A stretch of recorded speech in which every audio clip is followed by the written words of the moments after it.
नमस्कार स्टूडेंट्स, आज हम डिस्कस करेंगे इलस्ट्रेशन नंबर 10 ऑफ सब्सक्रिप्शन। पहले मैं क्वेश्चन एक बार रीड कर रही हूँ ताकि आपको क्वेश्चन क्लियर हो जाए।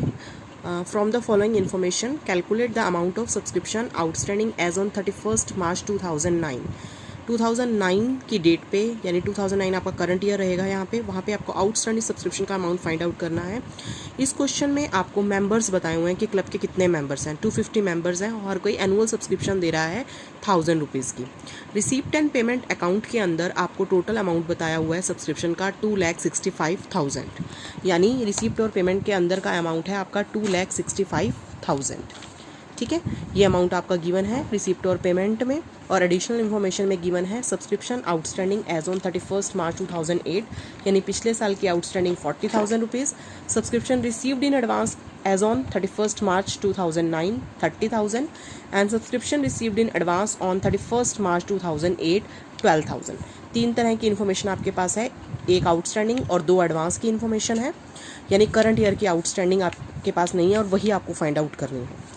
ठीक है, तो इस तरह के क्वेश्चन में जिसमें मेंबर्स बताए हों तो आपका काम बहुत आसान हो जाता है, क्योंकि आपके पास आंसर होता है एक तरह का कि आपको टोटल कितना अमाउंट सब्सक्रिप्शन का इनकम और एक्सपेंडिचर अकाउंट में दिखाना है, आपको वो पता चल जाता है। कैसे, देखो, इसमें से पहले लिखेंगे हम टोटल मेंबर्स हैं 250, एनुअली सब्सक्रिप्शन कितनी दे रहे हैं 1000 रुपीज़। बेटा मैंने सब्सक्रिप्शन के लिए यहाँ SUB डॉट लगाया है, इसका मतलब सब्सक्रिप्शन है। तो टोटल सब्सक्रिप्शन हो गई 250 इंटू 1000 2,50,000। आपको ये पता लग गया, ये 2,50,000 आपका इनकम एक्सपेंडिचर में टोटल दिखाया जाएगा करंट ईयर की सब्सक्रिप्शन के तौर पे, यानी ये आएगा। सारी एडजस्टमेंट्स करने के बाद आपके पास आंसर ही आ गया। ठीक है, लेकिन कैसे कैसे आएगा वो आपको वर्किंग करके दिखानी है। इन्होंने इस क्वेश्चन में भले ये नहीं बोला इनकम और एक्सपेंडिचर अकाउंट बनाओ, लेकिन मैंने इस क्वेश्चन को इनकम और एक्सपेंडिचर में ही सॉल्व करवाया है। सबसे पहले आप इनकम और एक्सपेंडिचर में इनकम साइड पे जाके बाय साइड पे सब्सक्रिप्शन लिखते हैं, वो अमाउंट जो रिसीप्ट और पेमेंट में एज ए टोटल दिया होता है वो कितना गिवन है इसमें 2,65,000, वो आपने लिख लिया 2,65,000। ठीक है, उसके बाद जो जो एडिशनल इन्फॉर्मेशन आपके पास है वो एडजस्ट करते जाएंगे। जैसे आपको रिसीव्ड इन एडवांस की दो इन्फॉर्मेशन है, 2008 की भी और 9 की। ये आपको पता है कि जो लास्ट ईयर वाली होती है, यानी 2008 है लास्ट ईयर, वो आपकी ऐड होगी, और जो 2009 वाली है करंट ईयर वाली, वो आपकी माइनस होगी। वो चीज़ें दोनों कर ली हैं। उसके बाद एक आउटस्टैंडिंग आपको लास्ट ईयर की गिवन है 2008 की, उसको माइनस किया जाएगा, ये भी आपको पता है।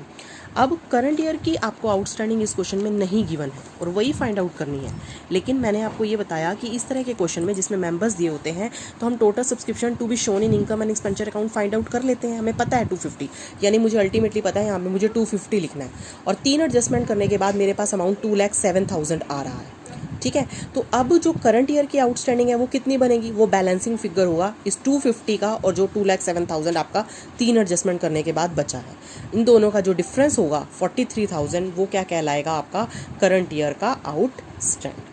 ठीक है, एक चीज़ और, कई बच्चे, मैक्सिमम बच्चे 12th क्लास में ये गलती करते हैं कि ये सब्सक्रिप्शन की एडजस्टमेंट कई बार एक्सपेंडिचर में कर जाते हैं, इतना समझाने के बावजूद, टीचर के इतना कहने के बावजूद, जो मैंने क्लास में कई स्टूडेंट्स के साथ फेस किया है।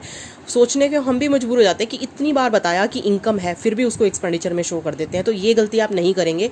आपको पहले से माइंड में क्लियर करके रखना है कि ये सब्सक्रिप्शन है जो कि NPO को मिलती है, इनकम है। इनकम और एक्सपेंडिचर अकाउंट की क्रेडिट साइड पे इनकम्स होती हैं, वहाँ पे इसको शो किया जाए। बार बार बोल रही हूँ, ये क्वेश्चन बहुत आसान है मेंबर्स वाला क्वेश्चन में, क्योंकि आपके पास ऑटोमेटिकली पहले से ही आंसर गिवन। ठीक है, इसका प्रैक्टिस सम आपको मैं इसकी भेज दूंगी, जो आप कर लेना। ठीक है, इसके बाद नेक्स्ट इलस्ट्रेशन है आपकी। नेक्स्ट इलस्ट्रेशन में थोड़ा सा पैटर्न और चेंज हुआ है क्वेश्चन का, कुछ इस क्वेश्चन से मिलता जुलता है और कुछ पैटर्न चेंज हुआ है। आपको सब्सक्रिप्शन जो रिसीव हुई है, एक रॉयल क्लब है, NPO ही है, मतलब ये भी कोई भी क्लब होता है वो NPO ही होती है। उस क्लब को 2016 का 31 मार्च का डाटा आपके पास है, यानी करंट ईयर आपका इसमें 2016 है। अब इसमें आपकी जो इन्फॉर्मेशन है ना, सब्सक्रिप्शन की इन्फॉर्मेशन है, वो 3 पार्ट्स में बटी हुई है, यानी रिसीप्ट और पेमेंट के अंदर आपको ये 3 पार्ट में बटी हुई मिलेगी। अभी तक आपको टोटल अमाउंट मिलता था, जैसे इससे पिछला क्वेश्चन किया उसमें आपको टोटल अमाउंट बताया था 2,65,000, लेकिन इसमें डिस्ट्रीब्यूटेड है। 14 और 15 के लिए आपको मिला है 3,000 इस ईयर में, और 15 और 16 के लिए 93,000 मिला है, और 16 और 17 के लिए आपको 2,000 मिला है, यानी अल्टीमेटली 98 मिला है। अदरवाइज जितने क्वेश्चन पीछे किए उसमें ये टोटल दिया होता था 98, ये अलग अलग करके नहीं बताया होता था, लेकिन इस क्वेश्चन में अलग अलग करके भी बता दिया। तो इससे आपका काम और ईजी होने वाला है अगर इस तरह से बाइफ्रिकेट करके आपको दिया गया है।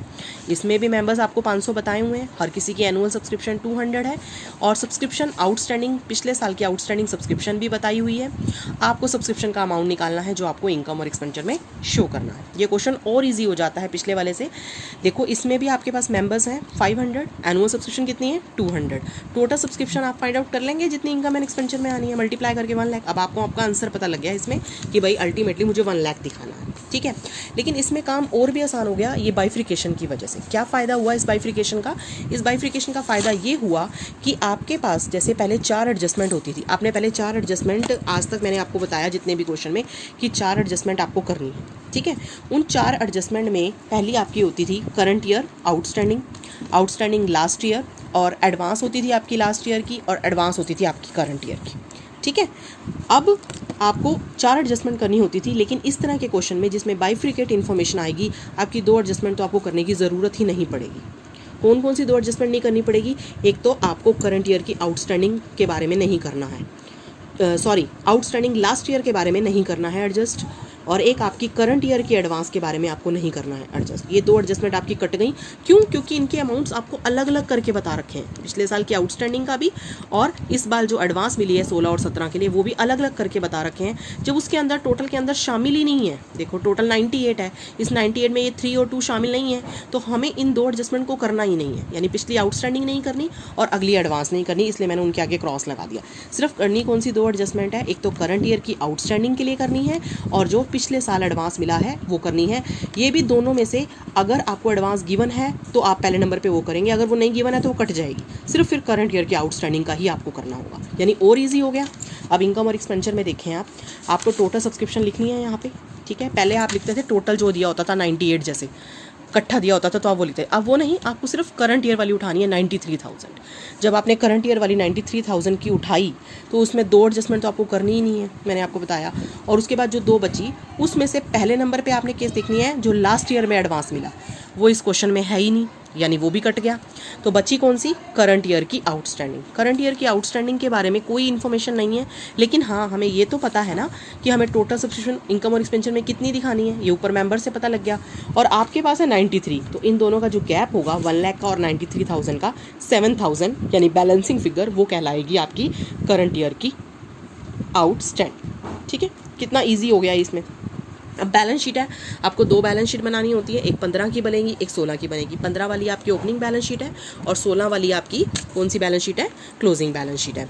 अब बैलेंस शीट में आपका इस तरफ एडवांस आता है, ये आपको पता है, लायबिलिटीज़ में जाता है एडवांस, और आउटस्टैंडिंग इस तरफ आता है। अब पिछले साल की आउटस्टैंडिंग अगर आपको गिवन है क्वेश्चन में, अब आप खुद देखिए जो बाइफ्रिकेट करके इन्फॉर्मेशन दी है 14 और 15 की, उसमें 3,000 उन्होंने बताया कि 3,000 हमने पिछले रिसीव की हैं, तो अगर कुछ और नहीं है तो ये 3,000 हम आउटस्टैंडिंग में दिखा दे, भाई पिछले साल 3 थी, लेकिन नीचे इसमें क्वेश्चन में बताया हुआ है कि पिछले साल आउटस्टैंडिंग 15 में 8 थी, मतलब टोटल तो 8 थी ना, तो 8 आप शो करेंगे इसमें 8, और जो 8 में से 3 आपको रिसीव हो चुकी है इस बार, बाकी जो 5 रह जाएगी वो नेक्स्ट बैलेंस शीट में चली जाएगी, अगली बैलेंस शीट में। 8 में से 3 गए 5, और जो करंट ईयर की है 15-16 की 7,000, और इसके बाद हमारे पास करंट ईयर में एडवांस भी है, कितनी है वो एडवांस? 2,000 की एडवांस है, वो यहाँ लायबिलिटीज़ में शो होगी।